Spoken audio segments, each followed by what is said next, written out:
Hey guys, it is USS Wisconsin 94, and today I have a question for you guys. And this is gonna be one of those controversial questions that people do not like to talk about, and people talk about it, people lose their shit. And that question is, do you prefer alpha or rate of fire? And what I mean by that is something that I find to be interesting is how people seem to think that DPM is everything. Damage per minute is the most important stat about a tank. And I do not agree with that at all. I think DPM is one of the most overhyped stats in the game. It can be important to a degree, but it really just depends on what the tank is. A good question that I have for people are things like this. What if you had a 140 or a Patton? Which would you rather choose? And bear in mind this actually the question. What if they had the exact same DPM of like 2400 or whatever? What if their DPMs were exactly the same? Nothing you would do, like rammer, vents, brothers in arms, food, nothing like that would change the difference. I'm curious to see what you guys think about that. Is because I think that DPM is one of the most overhyped things, as I said before, but I also think that it can be something that make a difference. But I think just people make too big of a deal about it. I personally would prefer alpha over rate of fire because hitting people in the face for 750 damage or 850 in my T30 or the E4 with 850 is pretty entertaining. But also has a problem with the fact that they generally have the worst rate of fires of all the tanks that have the 150 and 155 and 152s, which is interesting. It's because I keep asking about balancing this game around tanks that have the slower rate of fire.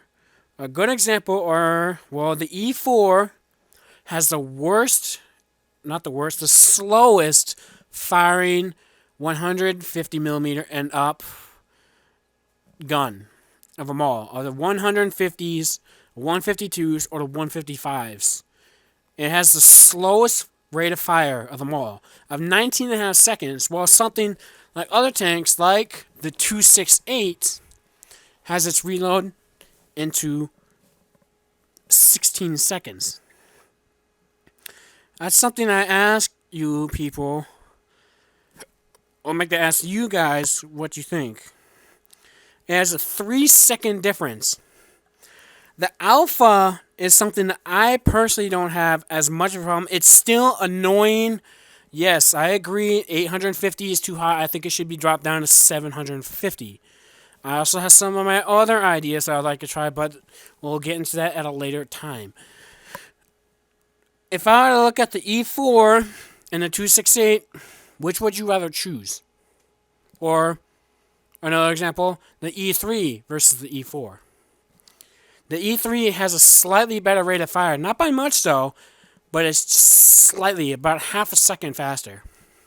Would that half second faster rate of fire be what makes you think, why would I get an E4 when I can just get an E3? Or why would I get an E3 when I have an E4? I personally went for the E4 because I wanted a turret. The same thing with, would you want to have a T95 or a T30? I'd rather have the T30. Although the armor on the hull, at least the frontal hull, and it's something that I really compare differently than other people, is I don't really care if the armor on the sides are about 50, 60, 70 millimeters, because if somebody gets to your side, there's a good chance they're going to hit and pin you anyway. And if they get to your rear, well, then that's a whole nother story, because you're basically getting a little bit of butt sex, and that's not fun. Unless you're the one giving the butt sex. But anyway, I think it's funny in how people have a very strange thing about DPM. Between all of the tier 10 mediums, the Russians, the Americans, the Germans, the Japanese, the Chinese, and the French, how much people would say they'd rather go for the Russian mediums? I'm betting at least half of them would say I'd rather go for the 140 or the T62A. Then how many would go for something like Ben 48 Patton? Or the E50M? Or the STB1? Or the AMX30? Or the Leopard 1? I personally think that DPM needs to be changed. Especially English. Anyway, jeez. I personally think that the Russian mediums should have the worst DPM. And the reason why I say that is because they have some of the best mobility, the best armor, and the firepower. Now, before anybody freaks out when I say firepower, I don't mean it's alpha. Its alpha is lower than the 105s. It's 320 to 390. I understand that. I'm not talking about that. I'm talking about in terms of its rate of fire. A good example is the Patton.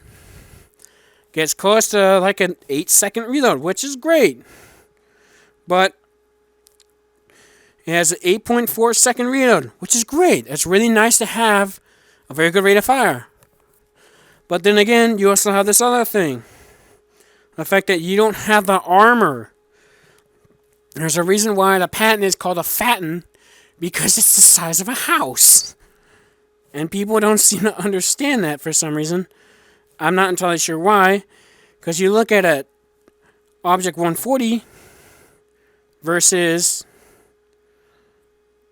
a M48 Patton, and you're going to see just how big of a difference they are. Now, there's going to be a whole bunch of other things that I'm not going to get into because, well, it's going to take too long. But I would prefer a change to the Patton, or they bring in something like the M60A3. This is something I've been thinking about for a while. I've been wanting to ask you guys about it. Is what if Wargaming were to bring the M60A3 in that had better armor and mobility, but a worse gun than the M48A1 Patton? Because you got the Patton, which has great gun, which generally has very nice gun now, but its armor is, well, it's terrible. You're not going to block anything, kind of thing. Well, the M60A1, from the looks of it, it could actually have a good chance to bounce things. Which would you rather choose? Same reason for other things, like, would you rather want to have an IS-7 or the E5? Or how about... I don't know, I really got nothing else to think about right now, to be honest. That's basically the only tanks that you should really go for in this game, unfortunately. If you want a heavy tank, get the E5, because it's perfectly balanced. Nothing wrong with it. According to Wargaming, it's perfectly balanced. Nothing wrong with it. At least to a degree. They have now finally realized that the commander's hatch on the E5 is bullshit, and they decided to nerf it. So, I'll give them that. But then we have some other things like mobility versus armor. Which would you have, mobility or armor? I think a very good explanation for this one is, and personally one of my favorite, is the T10 versus the ST1. Both are Tier 9 Russian heavy tanks. The T10 has very good, excellent speed and maneuverability, while the ST1 has terrible speed, is very sluggish, but has great armor, where you can block shots from basically Jaegeroos with a heat round, which is pretty entertaining. I've done it myself. It's absolutely hilarious. But then there's also, well, the T10 can get up to 50, and it can easily get up to, like on Al Halouf, you can get up to the northwestern part of the map really quickly. Well, the ST1 kind of sluggishly kind of gets up there, kind of has to go down a hill to get up to its top speed of 40. Now, this is something that I find interesting, is that our soft stats, the hidden stats that we don't see in game, at least not the average person sees it because they don't probably care, but the rest of us who actually want to know about the stuff is, I look at the stats for these tanks, and I notice something interesting and kind of funny in a way. It's just how it is. I look at the stats for the ST1, and look how terrible they are. It's absolutely terrible. Its soft stats, especially for its ground resistance, are terrible there. It's like 1, 2, and 3. Those aren't the exact numbers. I don't have them, unfortunately, right now, so I apologize for that. But it ruins it. It's like, if you get in a slightly kind of mushy ground, not like Lakeville, driving in the valley kind of mush, or going into a river, but it's kind of like that, soggy stuff that you don't want to get in as a heavy tank and things like that. Truthfully, I think everything has a place. If you want to have armor or mobility, everything has their own little spot and basically place that they should be in. Now, unfortunately I don't have the stats for them right now, but it's just something I want people to wonder about. Is rate of fire more important than alpha? Is mobility more important than armor? Would you rather have better gun stats or an overall jack of all trade? Which do you prefer? These are just some questions I've been thinking about for the past couple of days, and also thinking about the next patch that's coming out. It's 3.6, the Liberty Falls, which doesn't really add anything, but it just makes me wonder, what is the path for War of the Tanks? And I don't mean just console. I'm talking about the overall path for War of the Tanks. A PC, Blitz, and console. Where is it going? Are we going in the right direction? Right now, PC has made some questionable changes. Some of them good, some of them bad. Same for Blitz and console. Some of the good ones for PC is that, they buffed a couple of German mediums, like Indian Panzer and the E50 and the E50M, but in terms of the gun depression part, that is. But then there's some other questionable things with the tier 10 heavy tanks, or the Germans, like the Mouse, where they overbuffed it. Where they have legitimately overbuffed the damn thing. They give it more armor, a better gun, and better gun stats to go with it as well. But then there's some other changes that I don't agree with. Like the AMX M449, or the T26E5, or the brand new Object 252U. Now, this is something that I wonder about on PC version, and there's also some other things like a sandbox changes for light tanks and artillery. Some of the light tanks they've done, like the Sheridan and the T49, I think are absolutely horrible changes. At least in terms of the fact that the T49 loses the derp gun, but it gets a really good 90mm. A 90mm, which it should have gotten at the start. But then there's also another thing where the Sheridan gets the same 105 from the T49. 105. The 152. Wow, numbers. Really, really good at numbers.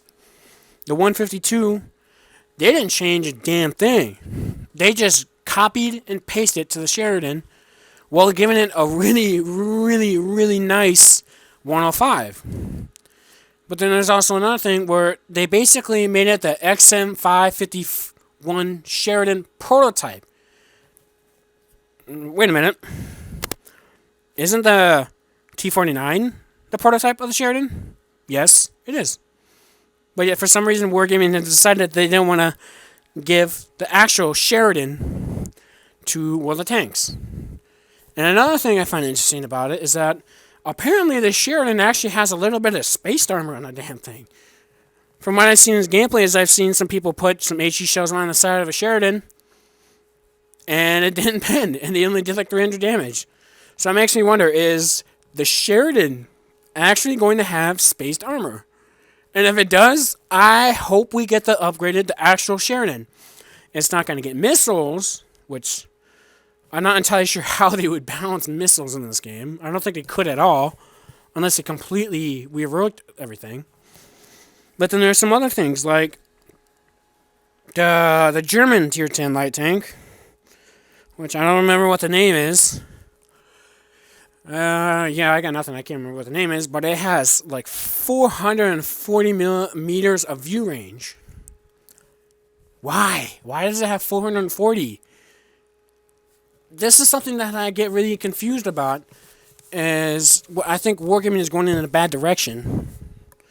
I think that all tanks, premium or not, I've changed my opinion on that, because I think it'd be a little bit better balance. I really do think that all tanks should have their view range nerfed, all tiers, to down to about 380. If they're over 380, they should have it brought down to 380. And light tanks have their view ranges at 400 and maybe 420. Yeah, somewhere in there, 410, 420 or something like that. But also has some other changes, like all other tanks besides light tanks will have a penalty for using optics and binos. Instead of it being a 10% boost with optics, it'll be a 5%. Instead of being a 25% when stationary with binos, it'll be like a 12%. Now, I know people want to get into the whole thing, so people are just going to camp more. And it's like, well, people are going to camp either way. Because now they have light tanks that have 420, 430, 440. Now they're going to want to sit back and camp even more, because now they're getting outspotted by Tier 10 light tank. Now, I understand that light tank should have the camo and the view range, but then there's some things like, okay, I think they went a little bit too high with this. There's some other changes I'd like to talk about is, well, vertical stabilizers and GLD. Vertical stabilizer works where that when your tank is on the move, or you're stationary, and your turret is moving, vertical stabilizer is going to help reduce your dispersion by 20%, which is great. But then we have this other problem of GLD. I personally think they should switch this. I think that GLD should have it when the tank is stationary, when the whole of the tank is not moving, and it's just the turret. I think it should have both those effects. I think it should have when the turret is on the move and when it's not moving. I think it should get both those. I think it should have those two, instead of just when your tank isn't moving, you're just looking at one spot and you're not doing anything.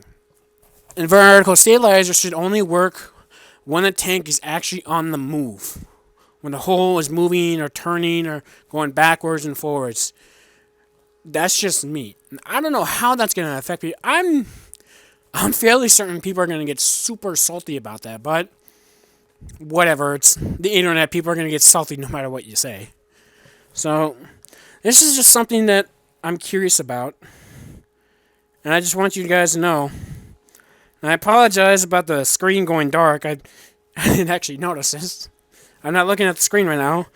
I'm recording this on my Xbox One, and after a couple minutes, the little backlight turns off, and I don't know how to turn that off. There we go. Okay. Anyway, that is something that I want you guys to think about. I got a whole bunch of other things I'd like to talk about, but I don't have the time right now. Anyway, so I guess it's going to be the episode for this tank talk. So I hope you guys enjoy your day, your evening, your whatever, your weekend, weekday, whenever you watch this. I really don't know. And, well, have a good one. So this is USS Wisconsin 94, and I'll see you guys later.